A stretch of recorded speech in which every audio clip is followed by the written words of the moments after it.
ยังมืดอยู่เลยพี่น้อง ยังมืดอยู่เลยพากันออก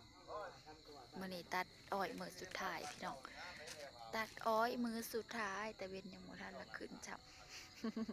ยังมืดอยู่เลยแนมจนบ่เห็นกันเออแจ้งแล้วหมู่เปิดโคมอยู่ ตื่นเต้นเด้อมือสุดท้าย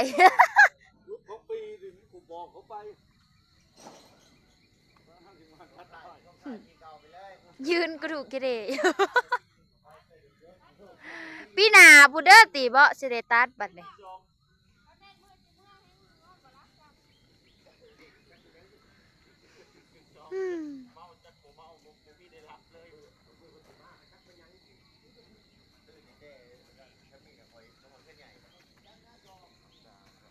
มือปุจิมานั่น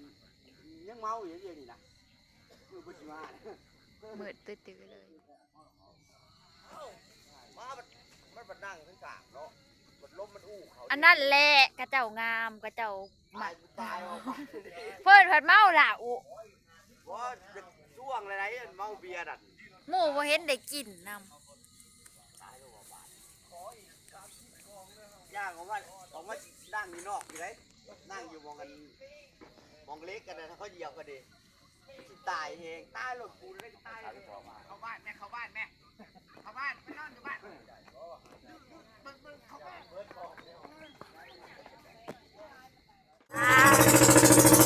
สองฝ่ายยิงแดงเสียงรถเนา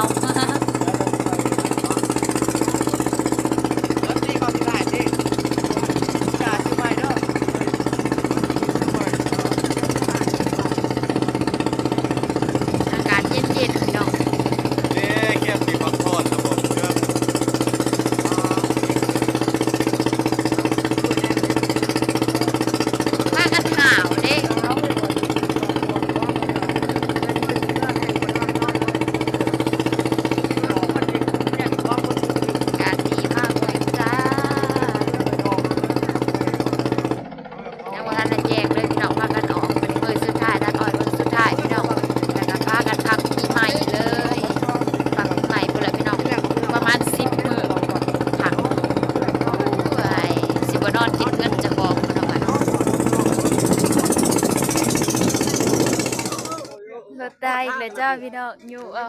พากันอยู่เอาพี่น้องอยู่ไปหาเถาแก่รถตาย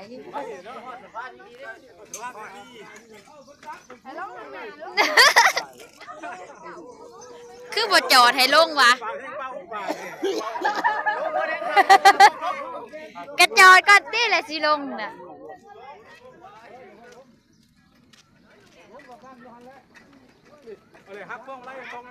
มันจีลงคลองแล้ว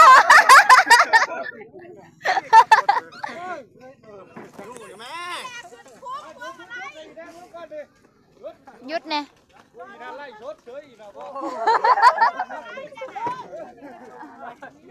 ระวังก่อนไปลุยๆเลยรถหนักเนาะมาจะอยู่แห้งมันไปเลย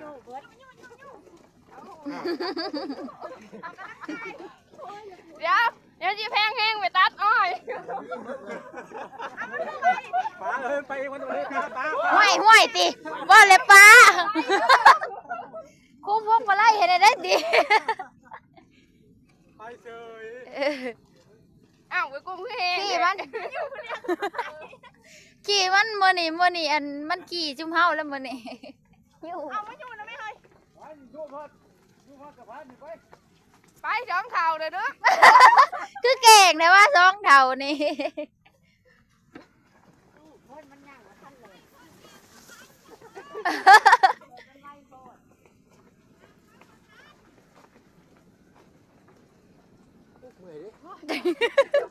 โยกขึ้นโน่นได้เดี๋ยววันนี้นะไปลงน่ะอยู่มาจะขอบอยู่นี่เนี่ย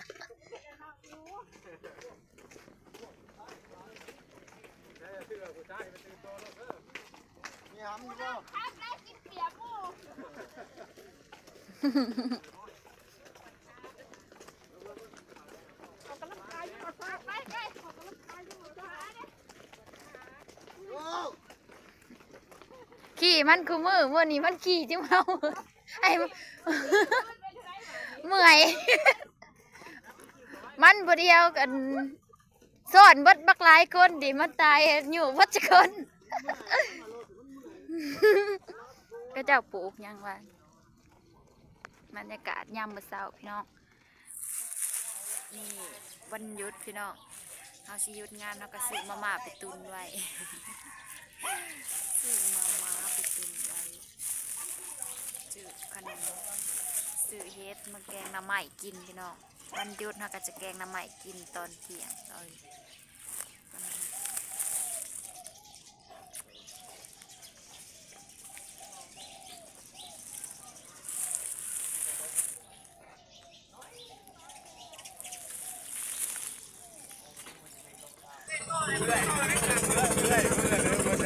ตัวนี้ก็เป็น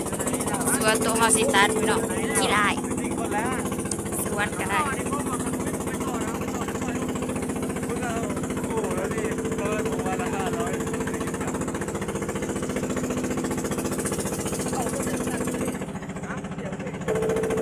บรรยากาศยามมื้อเช้าแดดอ่อนๆพี่น้องอากาศเย็นๆน้ำหมอกยังมีเลยขอเอาไว้ในเสียงรถด้วยพี่น้องดังๆ ไปแปลงมาใหม่แล้วมันคือจังดังกว่าเก่า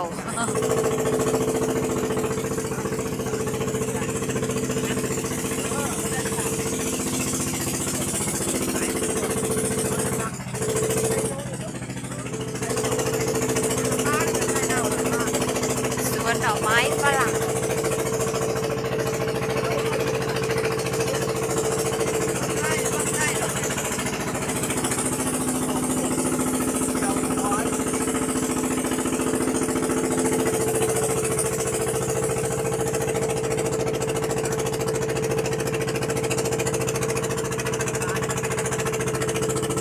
ตัวนี้สวนตัวที่เขาตัดแล้วตัดมือทำอิฐ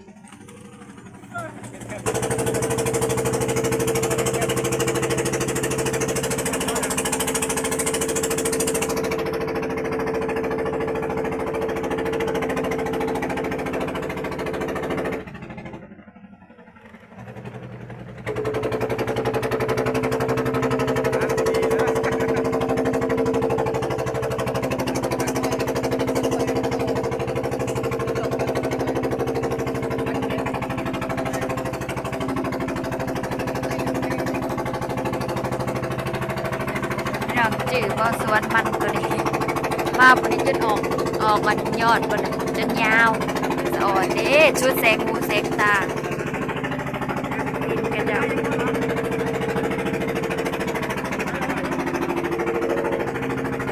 บรรยากาศยามเสาร์ก็จะประมาณนี้พี่น้อง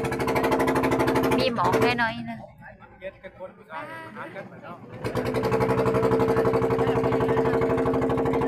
นุกตะเวนขึ้นกัน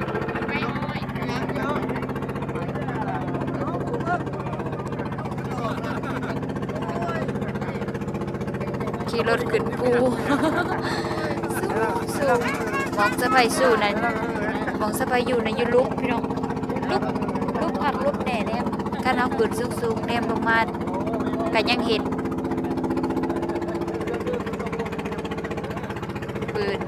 ปืนขึ้นโนนขามอยากซีมเบิ่งแน่เนาะสมหรือหวาน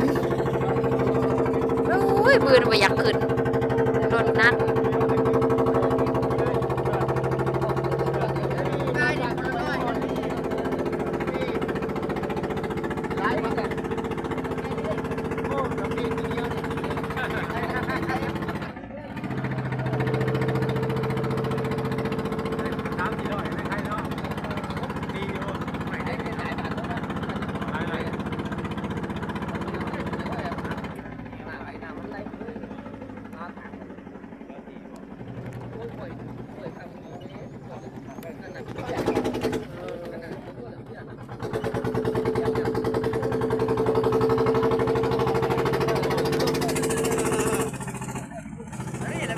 เวลาตัดไปไปหย่อ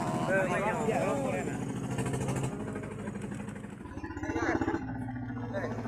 นี่แหละบอยเลย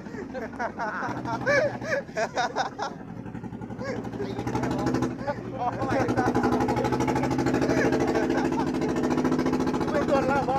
น้าสิได้แหละเด้อตาน่ะกอดเฮ็ดอ้วนเอาใจน้ำกันก่อนเด้อ ใช่มันแกปวดเต็งนั่นแหละ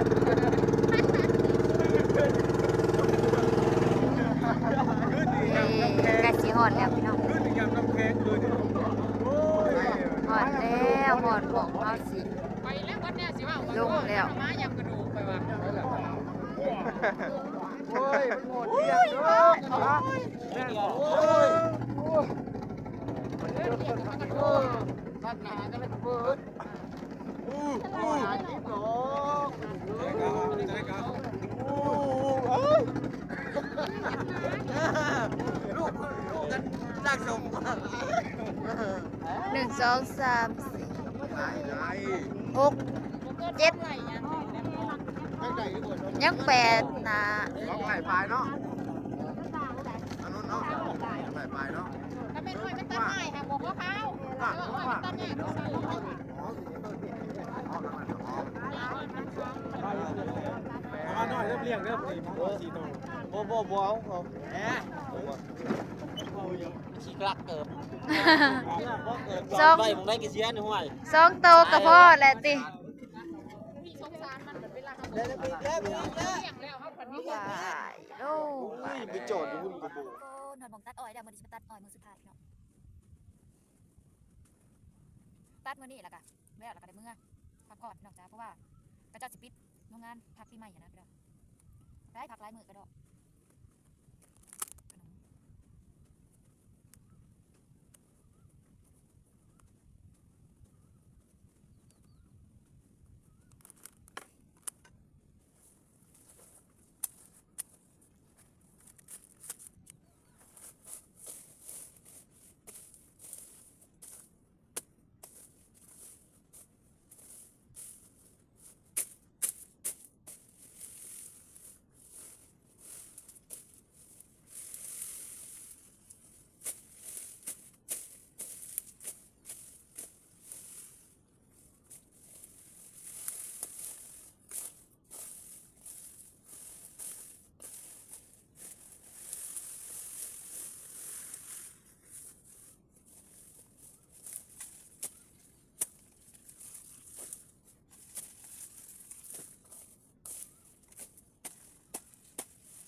คีบอ้อยขึ้นรถพี่น้องจ้ากัดลิ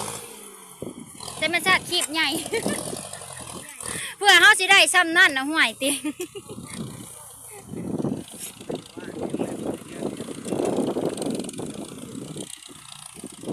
กัดลิเสร็จเรียบร้อยจ้าทุกคน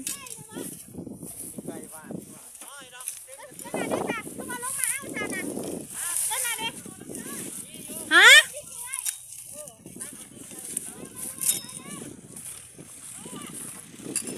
เสร็จเรียบร้อยจ้าเมื่อพักผ่อนพี่น้องจ้าพูดแหละวันที่3พูดจังสิพ่อกันใหม่แบบนี้ไปเก็บยานางแบบนี้เมื่อไหวแกงน้ำไหม้ก่อนก่อนเมื่อยแล้วขี้ข้านเก็บแต่แบบนี้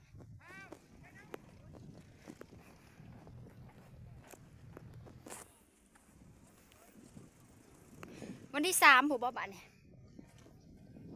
ว่าวันที่3ผูกได้นอกบัดนี่สัมสินอนป้าตุ๊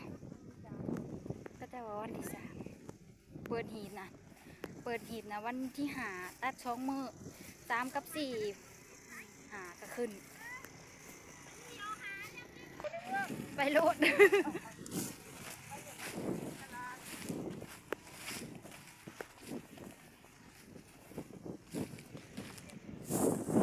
พวกขึ้นอ้อยกับสิบวค่ำตรงนี้นะมันยังบ่ร้ายเนาะยังบ่ร้ายปานใดก็เห็นแต่2 โหลดมานี่เพื่อเขาจะออกมาจากว่าค่ำบ่จักแล้วกันบ่ค่ำขั้นค่ำกับค่ำแล้วว่าให้เอาให้มันแล้วมันยังคม